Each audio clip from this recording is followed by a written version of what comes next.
Bonjour à tous et bonne année, j'espère que vous avez passé de très bonnes vacances, et qui dit nouvelle année dit forcément bilan de l'année précédente. C'est pourquoi à travers les deux prochaines vidéos, on va parler du meilleur et du pire de l'année 2025, les tops et les flops, les premiers de la chaîne, et histoire de garder le meilleur pour la fin, je me suis dit que ce serait mieux de commencer par le moins bon. Et il y a pas mal à dire. Et pour vous donner un ordre d'idée, cette année j'ai dû voir à peu près 400 films, 385 si on est précis, et parmi eux il y en avait 202 2025. Alors évidemment, j'ai pas tout vu, il m'en manque certains, comme le Bugonia de Lantimos ou encore le After the End de Luca Guadagnino, mais ça suffit, je pense, pour faire une liste assez exhaustive. Mais avant de commencer par le pire du pire, j'ai fait quelques petites catégories histoire d'aborder d'autres films. À commencer par les déceptions de l'année, alors ce sont pas en soi des mauvais films, mais ce sont des films sur lesquels j'avais de grandes attentes et pour lesquels elles n'ont pas été comblées. Le tout premier, j'en avais fait une critique, il s'agit de Destination Finale Bloodlines.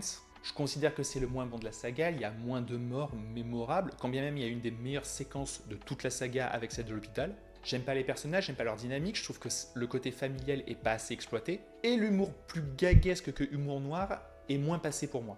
Autre film qu'on a déjà abordé aussi dans une critique, Mission Impossible The Final Reckoning. Juste 2h40 d'égoterie de Tom Cruise avec très peu d'action qui retire absolument tout ce qui fait qu'on aime la saga. Je lui reconnais néanmoins la fameuse séquence du sous-marin qui est absolument incroyable, mais pour le reste, c'est vraiment très mal écrit, pas si bien mis en scène et pas palpitant. Jurassic World Rebirth, on donne les clés de la saga à quelqu'un qui a déjà prouvé son talent dans la réalisation et encore plus dans le gigantisme, à savoir Gareth Edwards, qui nous a donné Godzilla, etc. Donc sur le papier, il y avait tout pour que ce soit absolument incroyable, surtout après le tâcheron de Michael Trevorrow qui nous a donné la trilogie précédente. Et on se retrouve avec un film beaucoup trop long, avec cette famille de merde qui sert à que dalle, qu'on aurait pu retirer, que ça aurait été vachement mieux. Et même en termes de réal, Gareth Edwards, il fait juste du recyclage de ce qu'il a fait avec Godzilla, donc il n'y a vraiment rien de nouveau. Les enfants vont bien de Nathan Ambrosioni, réalisateur de Tony en famille, que j'ai eu l'occasion de rencontrer d'ailleurs lors de ma séance et qui est adorable. Mais malheureusement, on se retrouve avec un sujet qui est beaucoup plus lourd et beaucoup plus sérieux et qui du coup va un peu contaminer l'écriture générale du scénario, des dialogues, etc. Je trouve qu'on perd vachement naturel par rapport à son précédent film. Wake Up Dead Man, le dernier Knives Out à couteau tiré pour les Français. J'adore à couteau tiré, en général j'adore le whodunit de toute façon, tout ce qui est les enquêtes à la Agatha Christie. J'avais été vachement moins convaincu que Glass Onion, et même si Wake Up Dead Man est déjà meilleur que Glass Onion, notamment en termes de rythme, je trouve qu'on est quand même vachement en deçà en termes d'écriture. Déjà, la révélation est ultra prévisible, ce qui n'est pas aidé par une galerie de personnages absolument inexistante, à se demander pourquoi on a un tel casting, et vraiment un sacré casting, mais qui n'a absolument rien à jouer. Et même dans ces thématiques, je le trouve assez peu subtil, pour pas dire grossier. Alors, Glass Onion l'était aussi, mais vu qu'il était beaucoup plus cartoonesque, notamment dans la représentation de ses personnages, ça me dérangeait pas. Là, il y a un côté beaucoup plus premier degré, beaucoup plus sombre, ça se voit d'ailleurs dans le personnage de Daniel Craig, qui est moins un peu pince sans rire, etc. Et donc là, ça se ressent davantage. Je trouve que Rian Johnson devrait peut-être au moins faire une pause dans cette saga parce que je le trouve vraiment en pilotage automatique, même dans sa mise en scène. Il est tellement peu inspiré que ça va reprendre 3-4 fois les mêmes effets. Et j'avoue commencer à en avoir un peu marre de la photo façon Netflix. Problème que l'on retrouve dans la dernière déception, et là ça va un peu plus gueuler, Frankenstein de Guillermo del Toro. Je sais qu'il y a eu énormément de gens qui l'ont mis en avant, il fait même partie du top de pas mal de personnes, mais pour ma part, c'est une franche déception. Le film a des qualités, ça il faut le reconnaître, en termes de costumes, de décors, il y a certains plans qui sont absolument sublimes, mais je retrouve pas la maestria de Guillermo del Toro personnellement. Vraiment, à plusieurs moments, il y avait certains plans, je les regardais, je me disais, mais si ça avait été le Guillermo del Toro de Crimson Peak par exemple, qui est aussi un conte gothique, j'avais l'impression qu'il aurait vachement plus appuyé sur certaines ombres par exemple. Je trouve qu'il y a un côté de contraste qui manque à pas mal de plans. Ce qui se ressent encore plus dans les scènes extérieures d'ailleurs. Et même en général, je trouve le film beaucoup trop long pour ce qu'il a à dire, et ce pour une bonne raison, c'est que le mythe de Frankenstein a irrigué toute la filmographie de Del Toro depuis le début, que ce soit dans La Forme de l'eau, dans Hellboy, etc. Donc lorsqu'il en vient à adapter le roman de Mary Shelley, je trouve qu'il a plus grand chose à dire. Nouvelle catégorie, c'est nul mais tout le monde s'en fout, c'est les films que j'aurais vraiment pu mettre dans le flop tellement ils étaient mauvais, mais en même temps, ils sont tellement sortis dans l'anonymat ou sont des bisseries vues par 3 personnes que ça ne vous aurait même pas parlé.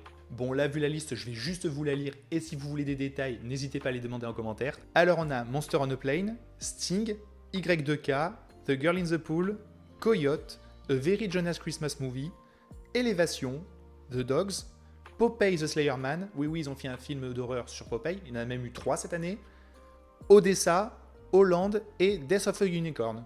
L'occasion de rappeler que si vous voulez des détails sur certains films, n'hésitez pas à me suivre sur Letterboxd ou sur Twitter. Normalement, je me force un peu depuis quelques mois à faire des reviews sur tous les films que je regarde, donc vous aurez tout sur ce site.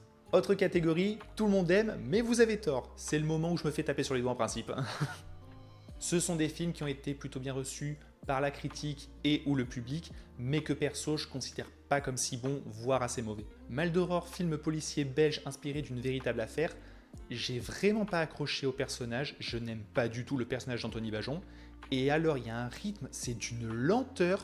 A Real Pain, j'en ai déjà parlé dans une autre vidéo, je comprends pas ce que tout le monde a avec ce film, je trouve que c'est vraiment le cinéma indé ultra classique. Jesse Eisenberg et Culkin ne sont pas mauvais, mais ils font juste ce que l'on a l'habitude de les voir faire. Et en termes de thématique, perso, ça me passe complètement au-dessus.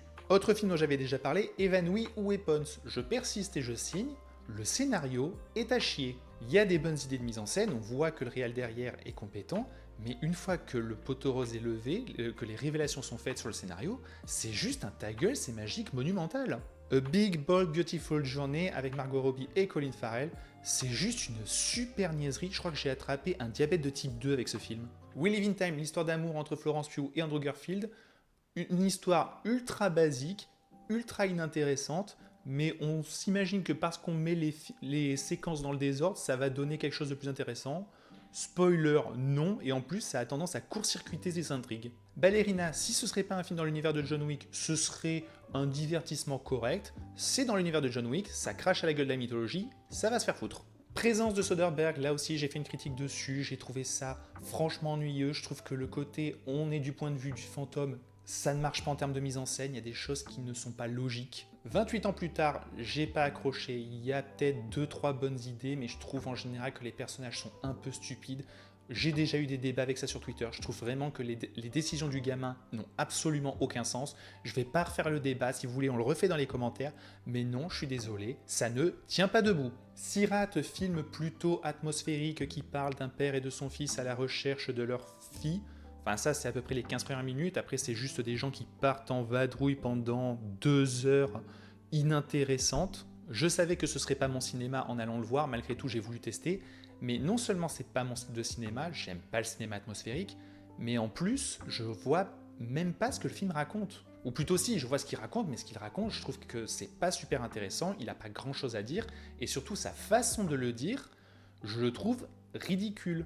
Le problème, c'est qu'en parler, ce serait révéler un des tournants majeurs du scénario, donc évidemment, je ne vais pas le faire, mais disons qu'au moment où il arrive cet événement, c'est tellement sorti de nulle part qu'au lieu d'être choqué, je me suis juste mis à me pouffer de rire, en fait.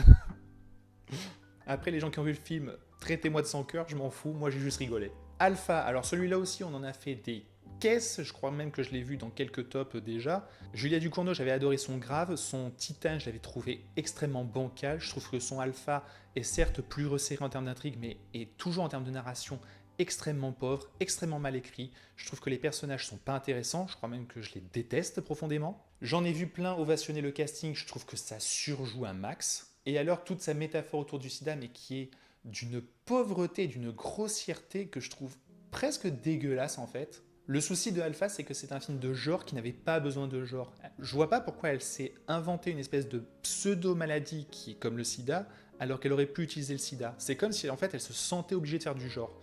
Ben là, ça empathie, le film empathie tout le temps. On approche du classement, mais laissez-moi vous citer quand même ceux qui sont passés à ça d'être dans le top 25. Tron Ares, certainement l'un des scénarios les plus débiles qu'on ait eu cette année. Vraiment cette histoire de IA qui est capable de créer des choses dans la vie réelle, donc quand ce sont des programmes, je veux bien l'accepter, c'était déjà un des éléments du second, que j'aimais beaucoup d'ailleurs, mais par contre, dès lors qu'il s'agit de nourriture, mais jusqu'où ça va ce truc en fait? Et là je parle juste des prémices de l'histoire, mais vraiment si on passe dans les détails, il y a tellement d'incohérences, de choses qui ne vont pas, c'est incroyable. Ou les personnages sont caricaturaux, ou les acteurs ont rien à bouffer, ou les deux. On profite toujours de l'esthétique de Tron Legacy, mais par contre, quand il n'y a pas Kosinski derrière la caméra, ça se sent. Vraiment, c'est le divertissement, tout ce qu'il y a de plus générique que peut nous servir Disney depuis quelques années. The Strangers Partie 2, la partie 1 était à chier, la partie 2 l'est un peu moins, mais c'est quand même à chier. Je comprends pas pourquoi ils ont pris ce qui ressemble à une intrigue de un seul film et l'ont découpé en 3. Ça a aucun putain de sens. Il se passe tellement rien dans ces films, c'est fou. The Gorge de Scott Derrickson, et c'est pas le dernier Scott Derrickson que l'on va voir dans ce classement. Il a voulu faire une espèce de mix entre une histoire d'amour et une histoire de monstre un peu SF. Ni l'un ni l'autre ne marche. Vol à haut risque. Alors, quoi qu'on pense de Mel Gibson en tant qu'homme, c'est un réalisateur qui est quand même ultra compétent. Et donc je comprends pas comment il a pu sortir une telle daube. C'est juste mou, c'est ultra moche, et alors Mark Wahlberg est un des personnages les plus détestables de cette année, il est vulgaire, non, c'est juste à chier en fait. Jouer avec le feu, uniquement sauvé par sa mise en scène qui est quand même bien foutue et par son casting, mais sinon pour un film qui veut aborder de comment les jeunes peuvent être embrigadés par l'ultra-droite et les mouvements fascistes, c'est un film qui a absolument rien à dire, c'est tellement plat, c'est tellement creux, c'est tellement vain. Karate Kid Légende, alors j'adore la série Cobra Kai, hein, mais quand c'est sur Netflix, si c'est pour me faire la même au cinéma, voire pire, c'est pas la peine. Ah, et puis l'arnaque de faire croire qu'il y aurait les deux stars des films et séries dans celui-là, alors qu'ils apparaissent quoi? Même pas 30 minutes? Ah mais vraiment quelle arnaque. Camelot volume 2 partie 1, alors celui-là, il y avait un peu d'espoir pendant la première heure. Le premier, je lui avais donné pas mal de choses parce que je sentais que c'était Alexandre Astier qui faisait du Camelot au cinéma. Donc j'acceptais qu'il y ait, on va dire, un temps d'adaptation. Et si on est honnête 2 secondes, il faut reconnaître qu'en termes de construction de cadre, en termes de photos, il s'est quand même amélioré. Toute l'intro avec l'espèce de nouveau magicien, là on a notamment une vue aérienne du château en ruine avec lui, ce personnage avec une cape rouge au centre, c'est quand même très joliment composé. Le souci, c'est qu'on retombe très vite dans tous les autres travers du premier film. Et même pire. Parce qu'au final, on se retrouve avec une galerie de personnages beaucoup trop grande, qui n'est jamais exploitée, ou qui est réduite simplement à leurs traits de caractère les plus basiques dans la série. Et alors surtout, au bout de 1 heure de film qui dure déjà 2h30 alors que c'est qu'une première partie, on se retrouve avec une espèce de mélange d'1 million de quêtes qui vont toutes être mises au même plan dans le montage, mais un montage en plus qui n'a absolument aucun sens. On a des quêtes qui vont se passer sur quelques heures, qui vont être mises en parallèle avec des quêtes qui se passent parfois sur des mois, et pourtant elles se déroulent sur la même durée dans le film. Donc on en a une perte de la chronologie des événements qui est absolument dingue. C'est fou parce qu'on voit malgré tout qu'il y a de la compétence devant et derrière la caméra. Encore une fois, la photo est plutôt jolie, les costumes et les décors, eux, sont absolument sublimes, mais il faut absolument qu'Alexandre Astier délègue. Il faut absolument que Astier est un co-scénariste, est un co-réalisateur pour essayer de le cadrer dans ce qui se fait ou ne se fait pas. C'est bien beau de vouloir jouer avec des codes du cinéma, mais si tu ne les maîtrises pas à la base, tu peux pas les détourner. Et enfin, Shelby Hawks, celui-là est resté très longtemps dans le flop. Un film qui se veut plein de bonne volonté, qui se veut un véritable hommage au cinéma de genre, mais justement qui se veut un trop grand hommage à tous les cinémas de genre. Et du coup, ça fait qu'il ne fait que citer et citer et citer. J'ai juste l'impression de voir un patchwork mal foutu de différentes références. Et pas un film en soi. Sans compter qu'on s'emmerde pas mal. On y est. Rassurez-vous, c'est maintenant le flop. À la 25e position, Until Dawn. Adaptation d'un jeu vidéo que j'aime beaucoup, un jeu narratif qui se suit un peu comme un film justement, et dans lequel en fait on va avoir différents embranchements possibles avec différents personnages, menant à différentes possibilités, comme potentiellement leur mort par exemple. Idée de gameplay qu'a voulu adapter le film avec une notion de boucle temporelle. Sauf que c'est complètement contraire à la logique du jeu. Le jeu n'est pas spécifiquement fait pour être rejoué encore et encore et encore. Comme je l'ai dit, c'est plutôt une espèce de film, donc on va dérouler le film jusqu'à la fin en essayant de sauver le maximum de personnages, et éventuellement on pourra recommencer une partie pour essayer d'avoir une fin un peu plus parfaite où on les sauve tous. Et encore, c'est même pas obligé, il n'y a même pas une volonté de replay value de la part de ces jeux, parce que dès lors que vous y rejouez, vous vous apercevez que les embranchements, ils sont assez factices. Dans à peu près 80% des cas, les embranchements vont peut-être être juste un petit dérivé, mais vont vous amener au même point. Donc ce que fait ici le film, avec cette volonté de à chaque boucle en plus il va y avoir une créature différente, etc., c'est complètement contraire à l'esprit du jeu. Et si encore il y avait que ça, le souci c'est qu'en plus on suit des personnages qui sont assez caricaturaux, qui sont pas très sympathiques, dont lesquels on se fout en fait. Le film ne fait jamais peur, ce qui est déplorable, sachant qu'en plus ça vient d'un réal que À la base, j'aimais beaucoup, qui est responsable d'un court-métrage qui s'appelle Dans le Noir, qui était sorti sur YouTube, qu'il a adapté ensuite en film, qui était déjà une catastrophe. J'ai l'impression que le gars, il a complètement oublié comment marchent ses effets. Ou alors c'est peut-être que lui, sa réussite, ça marche dans l'efficacité, dans le court terme. Et puis surtout, mon gros problème avec le film, c'est que elle marche comment cette boucle temporelle? Non mais sans déconner, on a ces jeunes qui vont débarquer dans une espèce de cabane, et d'un seul coup, je crois qu'ils se font assommer, j'ai pas revu le film depuis ma séance. Là, ils se réveillent dans cette fameuse boucle, et pour en sortir, il y a juste besoin de rester en vie. C'est quoi? C'est une machine? Je comprends rien. On essaye de nous expliquer, mais c'est absolument imbitable. À la 24e place, et on avait déjà parlé de ce réal et de ce film, The Monkey de Osgood Perkins. J'ai déjà dit tout le mal que je pense du gars, je pense que c'est quelqu'un qui se croit bien plus intelligent et bien plus talentueux qu'il ne l'est. Longlegs, qui est son succès le plus notable, se branlait déjà pas mal la nouille quand même, et The Monkey, ça se veut être un plaisir régressif, mais ça l'est même pas totalement. Le problème de Perkins en général, de toute façon, c'est l'écriture. Il sait pas écrire des personnages, il sait pas écrire une narration, il sait pas écrire un scénario. Donc on se met juste à compter sur les fameuses morts qui sont déclenchées lorsqu'on active le singe. Le souci, c'est que elles sont très brusques et pas forcément intéressantes. On est plus sur du sous destination finale. Et encore, il paraît que le film sorti récemment, L'élu, est encore pire. J'ose même pas imaginer. Franchement, j'ai pas voulu aller au cinéma me taper ce truc. À la 23e place, on va aller vite, Freaky Friday 2. Si c'était un téléfilm Disney Channel, j'aurais pas allé, mais le problème c'est que c'est sorti au cinéma ce truc. J'avais revu le premier en attente de celui-là, et c'était déjà un téléfilm pas terrible, mais alors celui-là est encore pire. On retombe avec les mêmes poncifs, du choc des générations, etc. etc. C'est quand même moins bien écrit que le premier, qui était déjà pas très bien écrit. Les personnages sont assez insupportables, je trouve que la vision des femmes est pas terrible. Paradoxalement, les deux meilleurs personnages, ce sont les mecs, qui sont plutôt des valeurs de masculinité positive assez intéressantes. Pour le reste, circuler, y a rien à voir. À la 22e position, souviens-toi, l'été dernier, la critique qui a fait le plus de vues sur ma chaîne, et c'était pas sur celle-là que j'aurais parié. Pareil, je vais pas trop m'étendre sur le film vu que j'en ai déjà largement parlé. C'est le quatrième volet, parce qu'il y en a eu 3, mais il ne prend pas en compte le troisième, celui-là. Volet d'une saga qui était déjà franchement pas terrible. Ça se veut une suite parce qu'il y a d'anciens personnages du 1, mais en même temps, ça se veut un remake parce que ça reprend des scènes vraiment parfois à la ligne près. Les personnages sont pas très intéressants, c'est très mal filmé, c'est pas gore pour un sou. Et je dois reconnaître qu'ils sont très forts parce que même moi qui n'aime pas la saga, je me suis senti insulté par la révélation du tueur. À la 21e place, In the Lost Lands, autre film dont j'ai aussi parlé dans une autre critique. Du Paul W.S. Anderson, donc on pourrait s'attendre à ce que ce soit normal de le retrouver dans un flop, et en même temps, moi j'aime bien le bonhomme à la base. C'est pas un bon réal, mais je trouve qu'il y a toujours une sincérité et un minimum de maîtrise, qui fait qu'on a à minima un nanar gaulerie.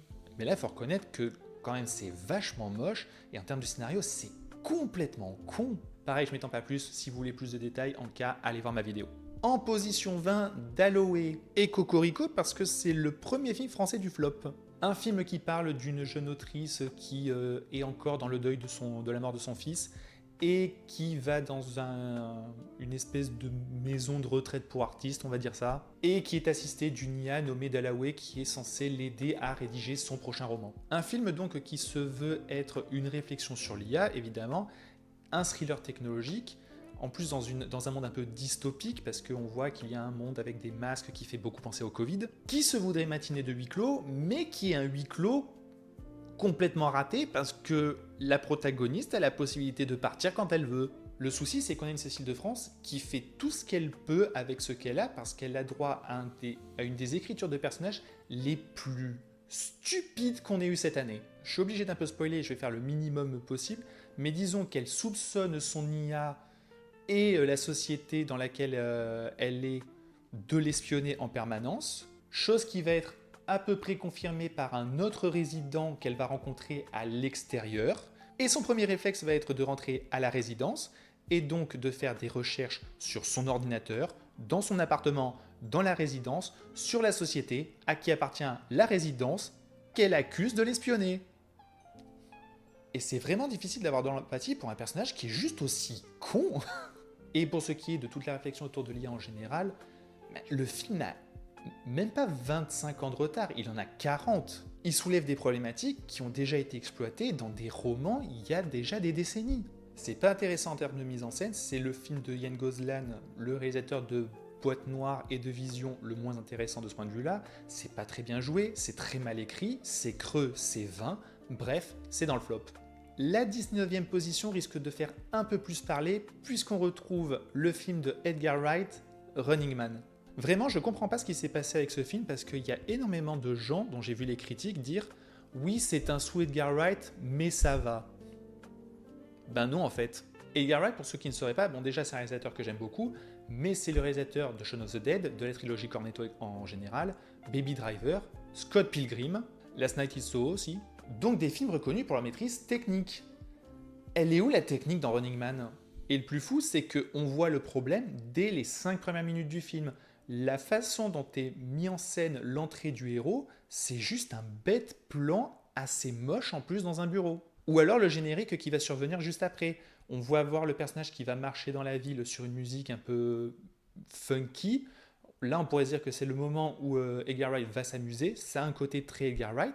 Et pourtant, en termes de montage, c'est d'une platitude. Ce qui est encore plus fou, c'est que la fameuse séquence du couloir avec la serviette dont on a beaucoup parlé, lorsqu'on regarde la bande-annonce, on voit que la musique est calquée sur les tirs que reçoit notre protagoniste.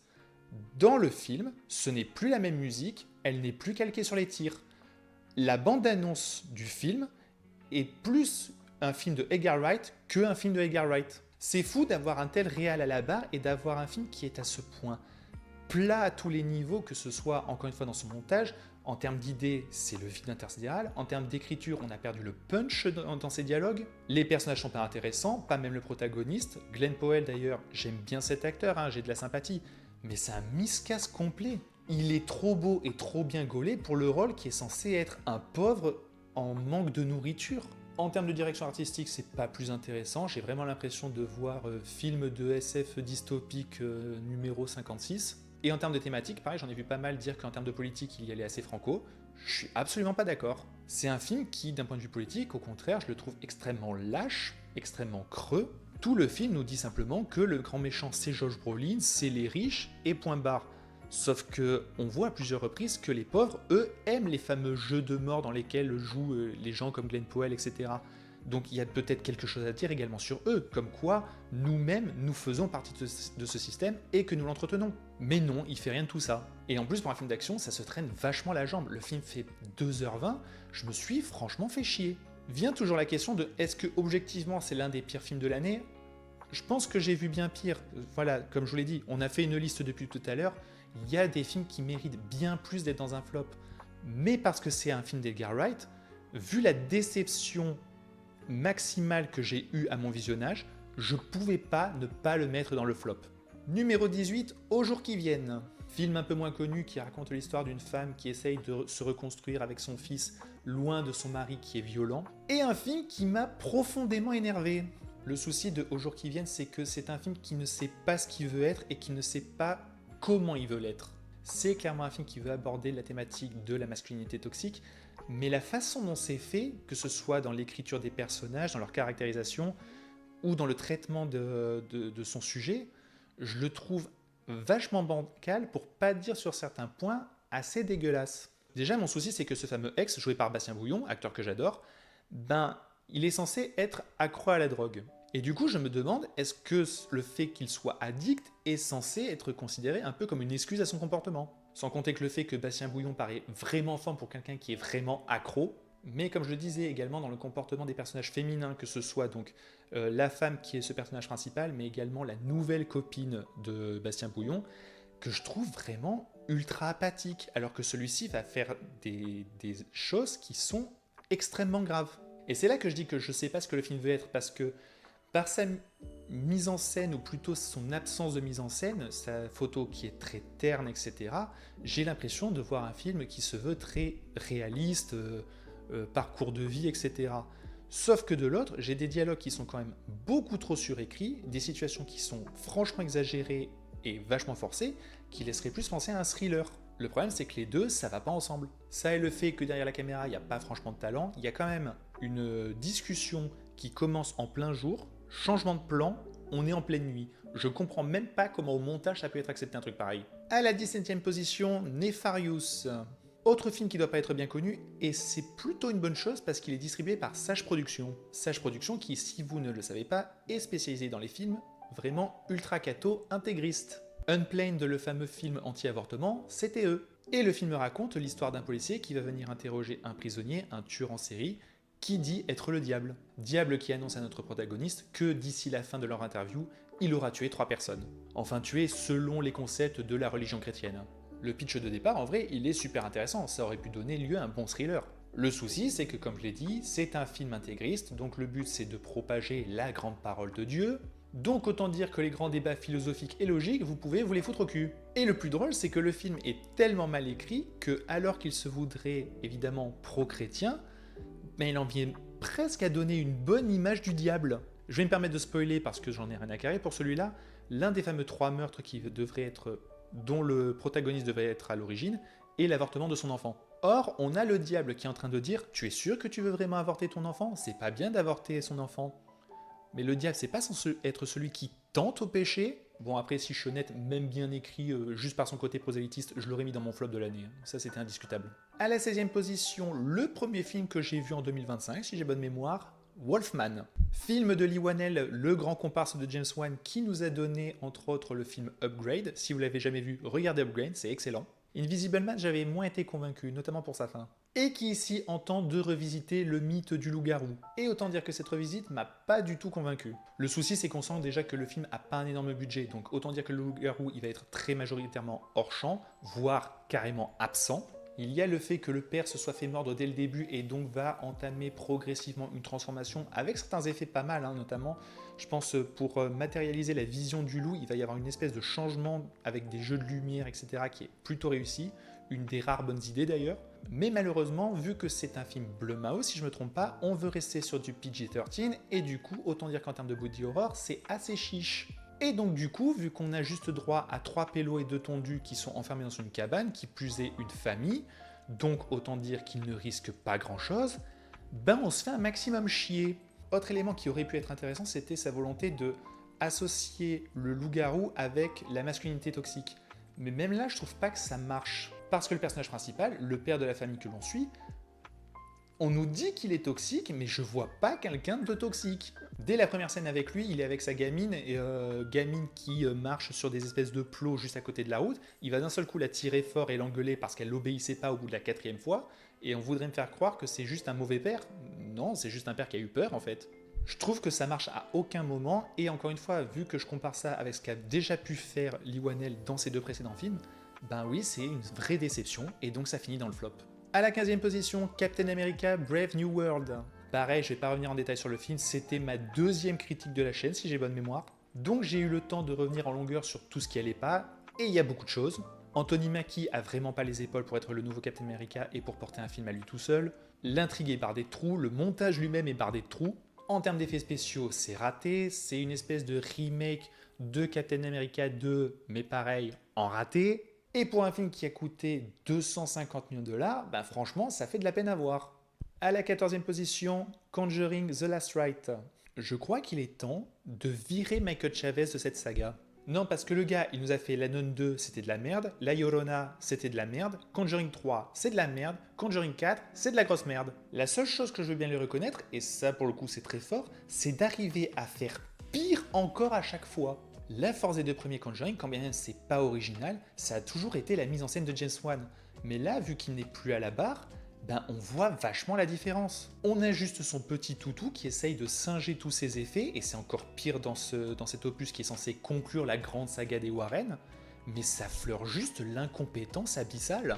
D'autant plus qu'on est dans le film avec le scénario le plus faible de toute la saga. Je veux dire, on a quasiment tout le film qui est sur le fameux départ à la retraite des Warren, et évidemment la succession qui va être faite avec la fille et son copain, soyons pas débiles. Et du coup, les fantômes sont très peu présents.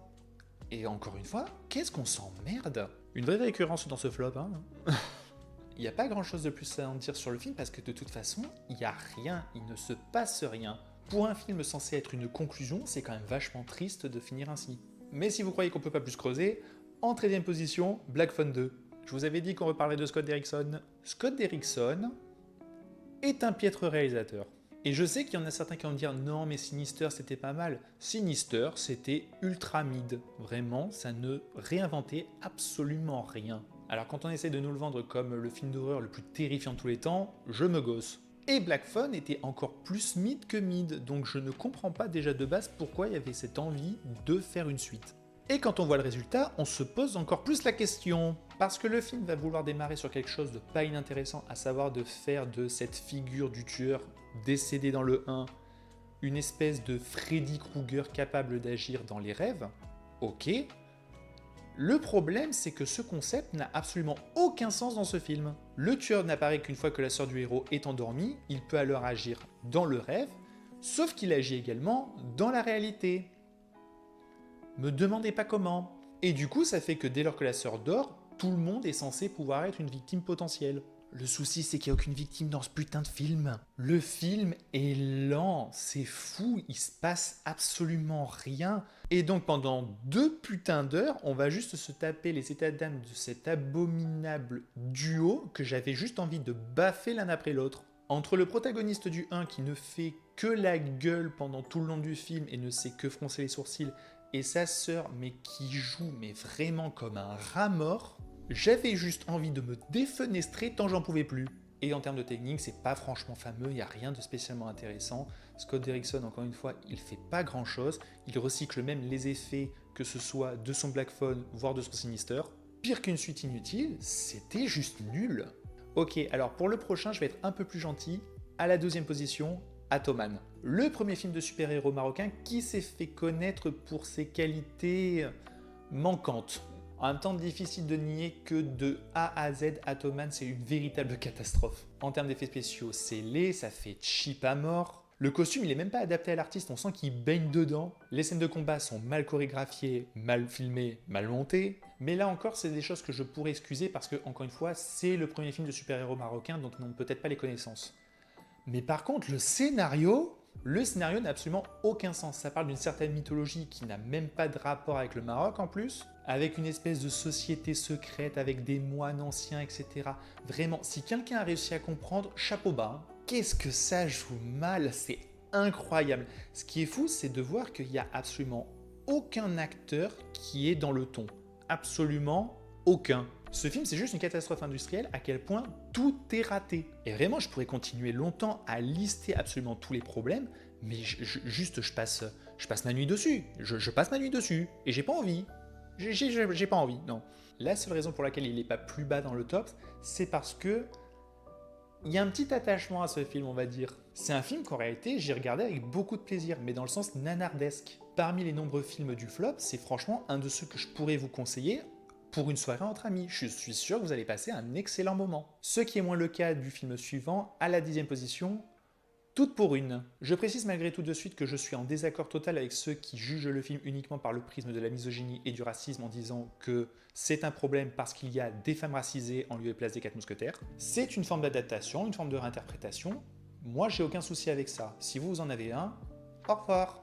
Cela étant dit, on ne peut nier qu'il y a un très gros problème avec ce film qui est raté sur tous les points. C'est mal joué, c'est mal réalisé, c'est mal écrit, c'est mal pensé de toute façon. On sent que la réalisatrice n'a pas compris les codes du roman de KPDP pour correctement les détourner. En termes de chorégraphie d'épée, c'est pas intéressant. Le film est très long. En termes de rythme, c'est soporifique. Il y a 1001 défauts pour ne pas l'attaquer uniquement sur le fait qu'on ait des femmes racisées encore une fois. À la 10e position, The Other. Alors ce film, il se trouve que je l'ai vu en VF. Bouh, la VF, je sais. Et ben là, pour le coup, les détracteurs de la VF ont un très bon argument, parce que c'est une des VF les plus dégueulasses que j'ai entendues de ma vie. C'est affligeant d'avoir un tel degré de nullité dans des doublages pour un film qui sort au cinéma. Et ce, quels que soient les acteurs. Olga Kurilenko, qui a le rôle principal, se doublait même en VF, et elle est tout aussi catastrophique. J'en vais même à me demander si c'est pas de l'IA, tant c'était sans âme, c'est incroyable. Mais rassurez-vous, j'avais pas besoin du doublage pour penser que le film c'est de la grosse merde. Le film raconte l'histoire donc de Olga Kurilenko qui est vétérinaire, qui va se rendre dans la maison de sa mère fraîchement décédée, afin de fouiller un peu ses affaires. Or, il se trouve que quelque chose rôde. Alors, est-ce que c'est un peu l'espèce d'IA dans la maison qui est détraquée? Est-ce que c'est elle qui est complètement folle? Ou est-ce qu'il y a une présence? Ouh, À force de jouer sur tous les tableaux, ben, le film ne ressemble à rien. Parce que c'est ça le plus gros souci, c'est que je ne sais jamais vers quoi veut tendre le film. Va y avoir des séquences qui ont l'air sorties de nulle part juste pour donner une fausse piste et au final va être complètement oubliée. Genre toute une séquence où Olga Kurilenko va se maquiller, s'apprêter comme si elle participait à Miss France et va nous faire toute une séquence de délire dans une piscine. Et là tu te dis juste elle est complètement folle, sauf que ça n'est pas caractérisé avant et ne sera plus caractérisé après. Et que tout comme Dalloway, on se tape une espèce de simili huis clos, sauf que là encore, elle a la possibilité de partir. Je vais pas perdre plus de temps avec un film que de toute façon personne n'a vu, c'était juste très mauvais. On devrait aussi aller assez vite avec la 9ème position, In a Violent Nature. C'est un slasher, mais en lieu et place de suivre la bande d'ados qui va se faire dégommer, eh bien on suit plutôt le serial killer. Concept que je trouvais déjà con sur le papier, et après avoir vu le film, je le confirme. Et donc le souci, c'est qu'on se retrouve juste à regarder un type qui va marcher dans la forêt, dans une cabane, à regarder, à faire des grands détours. On s'emmerde. Le pire, c'est que lui-même sent qu'il ne peut pas tenir son concept, puisqu'il y a certaines fois où on va être du côté des victimes. Donc bon, il y a une ou deux séquences qui sont bien gore, donc là c'est satisfaisant, mais malgré tout, ça représente quoi 2 minutes sur 1h30. Ça vaut pas le coup, du tout. À la 8ème place, le Dracula de Luc Besson. Ah, celui-là, on en a parlé. Hein. La bande-annonce le laissait présager, et comme attendu, c'est juste une espèce de copier-coller mal foutu du Dracula de Coppola. Matiné un peu du parfum de Tom Twicker, parce que le fameux Dracula joué par un Caleb Landry Jones qui a juste le regard bouffi, s'asperge d'un parfum qui est capable de séduire absolument toutes les femmes en 3 secondes. Et le souci, c'est que quand tu repompes un film mais que tu n'as pas le même talent, ben forcément ça se voit direct. En termes de narration, c'est assez balourd, en termes d'acting, c'est pas terrible. Caleb Landry Jones qui joue Dracula, comme je le disais, ben le problème c'est que je suis désolé, je sais qu'on n'attaque pas le physique, mais franchement, vous le trouvez séduisant, vous? C'est un peu le principe du vampire. C'est pas très beau, en termes de costumes et de décors, c'est pas trop mal, mais en termes d'effets spéciaux, il y a des choses affreusement moches, comme les gargouilles. Par contre, je trouve ça amusant que la volonté des vampires, aussi bien Dracula que sa compagne, ce soit de mordre des gens, ça a logique, mais que ses victimes aient plutôt tendance à être vachement jeunes. Sûrement une coïncidence. À la 7ème position, Goth. En voyant cette purge, j'ai vraiment l'impression que le réalisateur a juste lu le manuel de l'Elevated Horror pour les nuls et s'est dit qu'il suffirait de l'appliquer pour faire un bon film. Spoiler, pas du tout. Ce film racontant l'histoire d'un joueur de football américain qui va se rendre dans la maison d'une de ses idoles pour soi-disant progresser, mais ça va peu à peu partir en vrille, traitant de l'univers ultra toxique du sport et de la masculinité, blablabla. Sur le papier, pourquoi pas? Le problème, c'est ce qu'il y a à l'écran. Le problème majeur du film, c'est qu'il veut faire du style tout le temps, mais des styles parfois extrêmement différents, et qui sont parfois antinomiques. Et ça donne parfois des effets qui sont juste ultra putassiers. Le peu de mythologie qu'il y a n'a aucun sens, les deux acteurs jouent comme des tartes. Non, vraiment, j'ai passé un moment abominable devant ce film. Et on approche du top 5. À la 6ème place, Hurry Up Tomorrow, le méga ego trip de The Weeknd qui est une tannée. Je vais lui reconnaître juste un truc, c'est que visuellement, ça a un minimum de gueule. Le souci, c'est que j'ai l'impression de voir une mise en scène de clip et pas de film. Mais sinon, au-delà de ça, c'est une horreur. Qu'est-ce que ça joue mal et The Weeknd en tête. Vraiment, j'ai de la peine pour Jenna Ortega qui enchaîne les projets de merde depuis quelque temps. Mais ce n'est absolument rien comparé à l'écriture absolument désastreuse. On a quand même un film de 2 heures qui va nous hurler à quel point The Weeknd est un génie de la musique et qu'il est incroyable et blablabli et ferme ta gueule. On a quand même droit à l'une des scènes les plus étranges, drôle et en même temps énervante de l'année avec ce moment où Jenna Ortega a attaché The Weeknd au lit, façon Misery, pas façon sexuelle. The Weeknd est donc attaché et là pendant 15-20 minutes, t'as Jenna Ortega qui va juste passer 3 ou 4 chansons du gars et qui va lui dire « Ah ouais, et là, ce morceau-là, écoute, ouais, ces paroles, là, celle-là par exemple. » Ouais, ça veut dire ça. Les gens, ils imaginent que c'est juste une simple histoire d'amour ou une simple balade ou juste ceci. Mais en fait, c'est beaucoup plus profond. Et c'est ça, et ça, et ça. Et là, elle te sort une espèce de déroulé philosophique à la mort moelleux sur ce que sont les paroles des chansons The Weeknd au gars qui les a écrites. Alors, il n'y a pas de souci, hein, si The Weeknd a besoin d'entendre à quel point ces chansons sont formidables, moi, j'ai pas envie. Je suis pas là pour ça. Et pourtant, faire un film sur un artiste qui a des doutes et qui a besoin de reprendre confiance en lui, c'est possible de faire un bon film. On le verra peut-être dans la vidéo suivante. Et on y est les amis, le fameux top 5. Vous vous y attendez à celui-là, vous en avez entendu parler, vous avez vu des mèmes, vous avez vu des extraits, vous avez même regardé le film.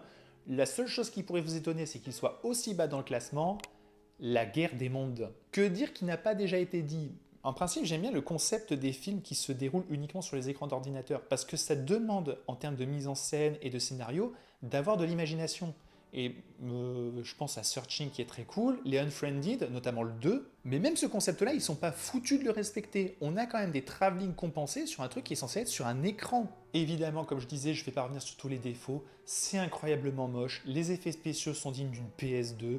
Les acteurs, notamment Askew, jouent incroyablement mal. La narration est absolument à chier. Je veux dire, entre le père qui espionne ses enfants façon KGB et le fait que absolument tous les acteurs majeurs de l'intrigue soient dans la même famille, c'est juste ridicule. Et comment oublier l'énorme pub qu'est le film pour Amazon? Non, vraiment, ce film, c'est la totale. Malgré tout, comme Atoman, c'est un film que je pourrais vous recommander avec une bonne soirée bière entre potes. Du coup, la question, c'est qu'est-ce qui est pire que la guerre des mondes pour moi? À la 4e position, Lilo et Stitch. J'ai déjà fait une critique dessus, donc je vais vraiment aller très rapidement. C'est un remake live-action Disney que je trouve absolument pitoyable sur tous les plans. Sachant qu'on avait à la barre le réalisateur de Marcel le Coquillage que je trouve absolument sublime. Regardez ce film, il est magnifique. Le voir nous pondre visuellement ce qui est l'équivalent d'un téléfilm Disney Channel, c'est honteux, encore plus quand c'est diffusé au cinéma. Mais mon plus gros problème avec le film, comme je le disais dans ma critique, ce sont tous ces petits changements qui viennent complètement inverser la morale de l'histoire, la rendant profondément dégueulasse. On passe quand même d'un dessin animé qui est une ode à la différence pro-outcast à un film qui est pro-système, pro-intégration. Comme je disais, je détaille tout dans ma critique, donc allez la voir si vous voulez plus de détails. Et je vais faire pareil pour le numéro 3 parce qu'on retrouve le film qui a fait l'objet de la critique que je trouve la plus drôle de ma chaîne, Minecraft. Encore une fois, j'ai pas grand chose à dire que je n'ai déjà dit dans ma critique. C'est moche, c'est con, c'est infernal. J'aimais pas beaucoup Jack Black à la base, mais alors là, autant dire que si je le croise dans la rue, je lui défonce sa race. Et à Jason Momoa aussi d'ailleurs. Non, parce qu'en termes d'insultes envers les gamers, son personnage, c'est quand même un sacré niveau. C'est juste une pure horreur. Et le pire, c'est que c'est même pas un film que j'apprécie de regarder en hate watch, parce que c'est juste un maximum de malaise et de cringe. J'ai profondément détesté chaque seconde de ce film, et c'est pour ça qu'il est top 3 de mon flop. À la 2e position, Five Nights at Freddy's 2. J'avais profondément détesté le premier, donc autant dire que j'ai pas été voir ce second au cinéma, et lorsque celui-ci a été diffusé en VOD, j'ai sauté sur l'occasion en me disant « Ben tiens, ça va être l'occasion de rajouter un film à mon flop ». Et ben voilà à la 2e place. Ce qui est très fort, c'est que l'on retrouve exactement les mêmes défauts que le premier, mais en pire. Emma Tammy ne sait toujours pas tenir une caméra, elle ne sait toujours pas instaurer une ambiance. Heureusement qu'elle peut compter sur le travail sur les animatroniques absolument dingues et sur les décors qui sont assez cool, parce que de son point de vue à elle, c'est une incompétence totale. Et en termes de scénario, quand dès les 3 premières minutes, tu as déjà 5 incohérences, autant dire que c'est mal parti. On essaye de développer cette mythologie qui n'a toujours pas vraiment de sens, qui est encore assez obscure. Et alors les personnages, déjà qu'ils étaient un calvaire dans le premier, mais alors dans le 2, qu'est-ce que j'avais envie de les frapper? Josh Hutcherson, qui joue le protagoniste, ne sert quasiment à rien. Il passe juste son temps à s'en battre les couilles de ce qui se passe, et je pense que l'acteur, c'est tout autant le cas vu sa palette de jeu. Sa petite sœur qui essaye de jouer, dommage qu'elle ne fasse qu'essayer, rejoue l'absolu idiote qui va tomber dans le panneau de tous les pièges qu'on va lui tendre. Mais la palme revient quand même à la fliquette qui était déjà bien naze dans le 1, qui ici, c'est vraiment rétention de scénario le personnage. C'est affolant de voir qu'elle a absolument toutes les putains d'infos depuis le début, mais qu'elle ouvre jamais sa gueule. Jusqu'à un twist final qui est déjà un sommet de ridicule, mais qui en plus m'a fait péter un câble. La seule raison pour laquelle Minecraft est pas 2e, c'est parce que au moins je trouve qu'il tente des choses. Des micro-choses, hein, mais c'est suffisant. Là où Five Nights at Freddy's ne tente absolument rien. Il n'a absolument rien. C'est le vide intersidéral. Tout ce que Hollywood peut faire de pire est concentré dans ce film. Bon, l'heure est venue d'aborder la première place. Je préfère prévenir, vous allez être étonné, voire mécontent. S'il vous plaît, patientez un peu avant de vous lâcher dans les commentaires. Ou alors lâchez-vous, ça va être pour la visibilité. À la première position, Dragon. Si je suis 100% honnête, Dragon n'est pas le pire film de l'année. Mais je trouve qu'il est le pire dans ce qu'il représente de l'industrie cinématographique aujourd'hui. Déjà, lorsque j'ai vu la bande-annonce, comme beaucoup, je n'y ai vu qu'un bête copier-coller du premier. C'est pour ça que j'ai décidé de ne pas aller le voir au cinéma d'ailleurs. Et du coup, j'ai décidé de faire une expérience dans laquelle je regarderai dans la même soirée les 2 dragons à la suite. Et pour être le plus honnête possible, j'ai même décidé de regarder ce live action en premier afin de ne pas me laisser trop influencer par le visionnage du dessin animé. Que je considère comme un chef-d'œuvre d'ailleurs. Et donc je regarde et je me dis, oui, ça je l'ai déjà vu, ça j'ai déjà vu, ça j'ai déjà vu. Donc en effet, le côté copier-coller se fait vachement ressentir. Et malgré tout, il y a quand même quelques moments où je dis, ah ça c'était pas mal, ça vient du live action, ah ça aussi, ah cette blague m'a fait rire. Le souci c'est que en revisionnant le dessin animé, je me suis aperçu que ce que je pensais être original ne l'était pas. Le film n'est pas seulement un copier-coller plan par plan, il l'est à la virgule près dans ses dialogues. Le live action de Dragon est le néant absolu du cinéma. Il n'enlève rien à part les plans les plus spectaculaires du dessin animé. Il n'ajoute rien, enfin si, à part 2 éléments. Une relation père-fils conflictuelle avec Rusty, ce qui est un doublon avec Harold, et une séquence de dialogue avec Astrid, qui est juste trop longue et pas vraiment utile. Mais sinon pour le reste, tout est pareil, en moins bien. Ce sont exactement les mêmes plans, les mêmes intrigues, les mêmes dialogues, mais tout est rallongé pour justifier une demi-heure de film en plus et du coup le rythme est juste bâtard. La photo est juste grisâtre marronasse, elle est juste moche. Et même dans sa DA, on voit le conflit entre la volonté du live action et de respecter le dessin animé. Parce que Croque-Mou, lui, a un côté beaucoup plus cartoon, très expressif, façon dessin animé, mais les autres espèces de dragons, elles, ont été passer à la moulinette réaliste. Et je sais qu'il y a des gens qui vont me dire, parce qu'on me l'a déjà sorti cet argument, mais si c'est comme l'original, ben donc c'est bien. Non, si c'est la même chose, déjà en moins bien, c'est problématique, mais même si c'était la même chose exactement, ce serait encore plus problématique. Parce que se pose la question de quel est l'intérêt de cette œuvre. Est-ce qu'on peut même appeler ça une œuvre d'ailleurs? Il ne faut pas oublier que le cinéma, à la base, c'est un art. Il est censé y avoir une démarche artistique. La notion de remake peut être déjà problématique, mais il existe des remakes qui arrivent à faire des choses extrêmement différentes de l'original. Il suffit par exemple de voir The Thing, La Mouche, même pour des remakes comme Total Recall. Le premier est certes un très bon film, mais est considéré comme une mauvaise adaptation. Le second est plus fidèle au roman, mais pas très bon. Donc j'ai rien contre les remakes en soi. La question c'est qu'est-ce que sont ces remakes? Les remakes live action Disney, le problème c'est que justement ils ont ce côté très bâtard.